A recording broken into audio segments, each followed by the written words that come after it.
हर हर महादेव, जय भोलेनाथ। नमस्कार, मैं साधना पांडे मार्गदर्शन पे आपका स्वागत करती हूँ। दोस्तों, इस वीडियो में आप जानेंगे शिव पूजा की संपूर्ण जो सामग्री है वो कौन कौन सी है, और सबसे बड़ी चीज़ कि सबसे कम सामग्री में, बहुत कम सामग्री में भी आप संपूर्ण शिव पूजन कैसे कर सकते हैं। तो ये सारी जानकारियाँ आपको इस वीडियो में प्राप्त होंगी। दोस्तों, जैसा कि आप सभी जानते हैं कि जब आप शिव पूजा प्रारंभ करेंगे तो सबसे पहली जो सामग्री चाहिए वो आपको चाहिए जल और गंगा जल। तो मैंने मिश्रित करके गंगा जल और जल को रख लिया है, तो वो आप सबसे पहले रख लें। दूसरी चीज़, गाय का कच्चा दूध। देखिए, प्रायः हमें मिल नहीं पाता है, लेकिन आज बहुत बड़ी पूजा है, महाशिवरात्रि की पूजा है, और इस दूध को आज आप इंतज़ाम कर ले कहीं ना कहीं से, और आज बड़ी आसानी से ये चीज़ मिल भी जाएगी।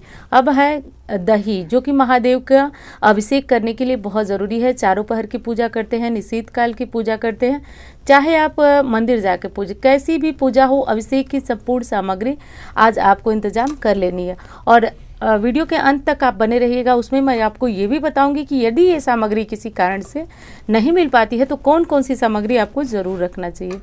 तो ये है दही। अब अगली चीज़ है जो कि जिससे हम अभिषेक करेंगे, गाय का घी, वो भी होना चाहिए आपके पास। और ये है शहद। शहद से अभिषेक करने के बहुत सारे फ़ायदे हैं, लेकिन मैं आज सामग्री आपको बता रही हूँ। और ये है शक्कर। तो ये 5 चीज़ें आपको ज़रूर रखनी है अभिषेक के लिए। और जल छठवां, यानी कि 6 चीज़ें आपके अभिषेक की सामग्री होगी जो कि आपको ज़रूर रखनी है। अब बारी आती है कि अभिषेक के बाद जो है वो महादेव का हम पूजन करेंगे, श्रृंगार करेंगे। तो वो कैसे करेंगे? तो देखिए, अभिषेक करने के बाद महादेव को आज के दिन हल्दी हम ज़रूर चढ़ाएंगे।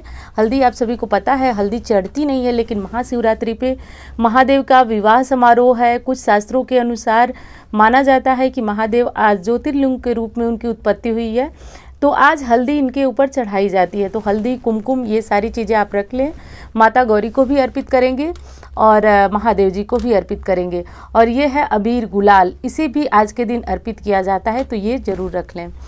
अगली चीज़ है अक्षत। आप सभी जानते हैं शिव पूजा अधूरी होती है अक्षत के बिना, इसलिए अक्षत ज़रूर रख लें।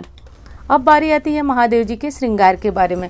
तो देखिए, ये कलावा है जिसे हम वस्त्र स्वरूप अर्पित करेंगे। यदि आप वस्त्र अर्पित करते हैं तो इसे अर्पित करने की आवश्यकता नहीं है, लेकिन वस्त्र नहीं अर्पित करते हैं तो कलावा ज़रूर रख लें। उसके बाद जनेऊ। जनेऊ बहुत ज़रूरी है आज के दिन अर्पित करना, तो इसे भी आप रख लें। और धूप बत्ती सुगंध के लिए हम जलाते हैं। और मुख शुद्धि के लिए लौंग और इलायची रख लें। इसके बाद दोस्तों, ये है भस्म। यानी कि आपके बहुत सारे प्रश्न आते हैं कि आप कौन सा भस्म इस्तेमाल करती हैं, भस्म के बारे में बताइए। तो देखिए, भस्म तो आप पूजा की जो राख होती है उससे बना सकते हैं, लेकिन उसका प्रोसेस थोड़ा लंबा होता है, बहुत ज़्यादा छानना पड़ता है, तब जाकर के वो भस्म तैयार होती है। तो वो भी करना चाहें तो कर लें, नहीं तो आसानी से बाज़ार में आपको भस्म मिल जाती है, तो वो काफ़ी सस्ती होती है और आप इसका इस्तेमाल ज़रूर करें पूजा में। कहा जाता है कि भस्म भगवान भोलेनाथ को माता सती के समान प्रिय है। इसे अर्पित करने से भक्तों की मनोकामनाएं पूर्ण होती हैं। पूजा में सब कुछ करने के बाद, यानी सब कुछ चढ़ाने के बाद भगवान की जो श्रृंगार होती है उसमें इत्र का बहुत अधिक महत्व होता है, तो इत्र भी आप आज की पूजा में शामिल करें। और माचिस जानते ही हैं, दीपक जलाने के लिए, धूप बत्ती जलाने के लिए। अब बारी आती है आपके रुद्राक्ष की माला। यदि आपके जप की माला है तो आप उसे रखें, क्योंकि आज की रात्रि या फिर दिन जप करने का बहुत बड़ा महत्व है। और इस माला को आप महादेव को पहना भी सकते हैं उनके पूजन के दौरान। और ये है सफ़ेद चंदन, जिसका इस्तेमाल महादेव को किया जाता है श्रृंगार के रूप में।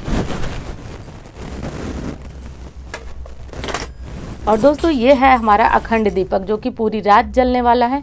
दिन से, यानी कि जब से आप कलश स्थापना करते हैं, पूरी रात्रि जलाएं, और जब तक आप जो है महादेव की पूजा विसर्जन इत्यादि नहीं कर देते हैं। तो विसर्जन का अर्थ हुआ कि आप जो है, यदि घर में शिवलिंग रखे हैं तो आपको विसर्जन की आवश्यकता नहीं होती है, लेकिन जब आप शिवलिंग नहीं रखे हैं, मिट्टी का शिवलिंग बनाए हैं, पार्थिव शिवलिंग, तो उनका विसर्जन करना अनिवार्य होता है। दोस्तों, ये है महादेव को चढ़ाने के लिए बेलपत्र, जो कि बहुत ज़रूरी है, तो ये ज़रूर रख लें। और ये है सफ़ेद पुष्प, जो कि महादेव को विशेष चढ़ाया जाता है। ये सफ़ेद फूलों की माला है।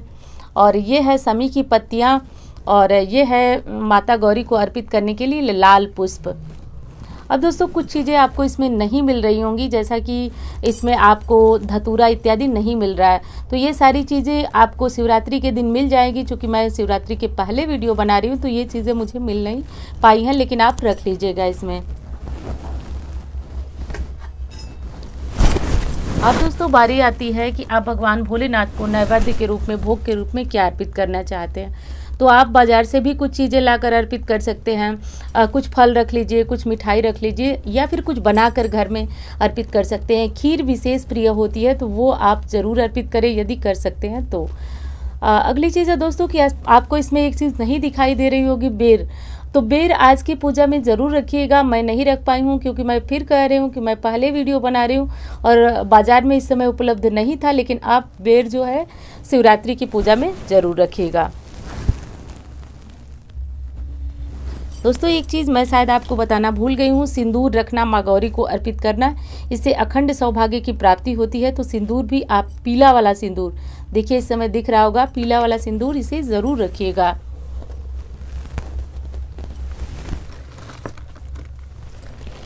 दोस्तों आज के दिन सुहागिन महिलाएं अखंड सौभाग्यशाली बनने के लिए, अखंड सौभाग्यवती बनने के लिए, पति की दीर्घायु एवं निरोग होने के लिए आज के दिन माता गौरी को श्रृंगार सामग्री अर्पित करती हैं।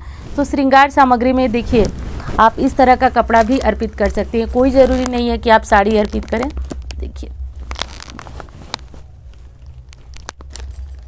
तो कोई ज़रूरी नहीं है कि आप जो है माता को साड़ी अर्पित करें। मेरे पास थी तो मैं चढ़ा दी, नहीं हो तो आप इस तरह का कोई कपड़ा ले लें, या फिर कोई आपके सूट का दुपट्टा हो, जो भी चढ़ाएं आप साफ़ होना चाहिए, आपका पहना हुआ नहीं होना चाहिए।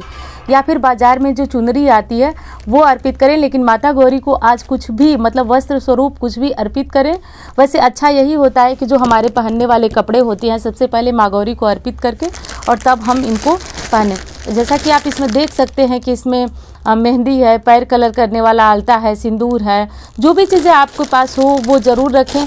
इसको चढ़ाने के बाद आप इसे दान भी कर सकते हैं, स्वयं भी पहन सकते हैं। तो ऐसा कोई नियम नहीं है कि आप इनको दान करें, लेकिन ये भी नहीं है कि आप इनको सारा जो चढ़ाएं आप सब चढ़ा करके और खुद ही धारण करें। तो आप बाहर किसी को नहीं दान दे सकते हैं, कोई समस्या नहीं है, लेकिन आप घर में ही जो बड़े हमसे बड़ी महिला हैं, सास हैं, मम्मी हैं, जो भी हैं, ननद हैं, तो आप उनको कुछ न कुछ अर्पित करें और तब जा कर के आपका जो पूजा है, जो पाठ है वो संपूर्ण होता है। और एक चीज़ और मैंने नहीं बताया आपको, यहाँ पे एक महादेव जी की फ़ोटो चाहिए और एक शिवलिंग चाहिए, जो कि मैं पार्थिव शिवलिंग का पूजन करूँगी। तो आपको पार्थिव शिवलिंग जो है अगली वीडियो में दिखेगा कि पार्थिव शिवलिंग बनाकर किस तरह से आपको पूजन इत्यादि करना है। तो ये काम कर लीजिएगा।